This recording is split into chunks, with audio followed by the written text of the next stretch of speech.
everyone. So, in It's Not Like That, the family drama genre quietly gets a spark back, delivering a warm, layered, and emotionally grounded series that feels both familiar and refreshingly modern.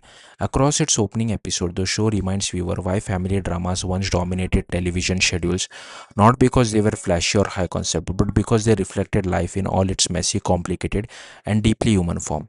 At the center of the story is Pastor Malcolm Jeffries, played by Scott Foley, a man trying to hold his life together after the devastating loss of his wife, Jenny. On the surface, Malcolm is composed, steady, and deeply committed to his faith and his children.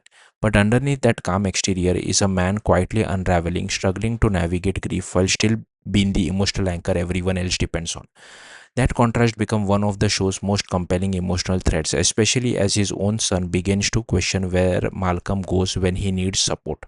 What elevates the series is not just Malcolm's journey, but the evolving dynamic between him and Laurie Soto, played by Erin Hayes.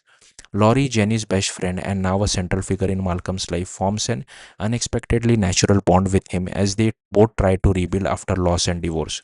Their connection is complicated, intimate in an emotional sense, and never fully defined by simple labels. Whether it's friendship, shared grief, or something more complicated, the series leans into that ambiguity instead of avoiding it. Their blended families become the heartbeat of the show, especially as Sunday dinners, shared routines, and neighborly closeness blur the boundaries of what traditional family structure look like. It's here that the series finds its strongest identity, showing that the family is not always defined by blood or marriage, but by consistency, care, and shared history. The younger characters add even more emotional texture. Flora, the eldest daughter, quietly carries the weight of responsibility while also wrestling with grief and faith in ways that feel authentic and restrained. Justin reflects his father's steadiness but hides his own emotional struggles behind optimism. Penn, the youngest, navigates grief in more visible and turbulent ways, reminding us that children process loss just as deeply, even if differently. Meanwhile, characters like Merritt and Casey bringing additional perspective to the blended household dynamic, exploring identity, independence, and pressure of parental expectation.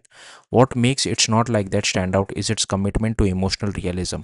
No character is purely fictional or symbolic, everyone is layered, flawed, and enjoying evolving. Even faith is treated with nuance, offering comfort without becoming a simplistic solution to grief. Instead, the series asks harder questions about healing, dependency, and whether people can truly move forward without carrying the past with them.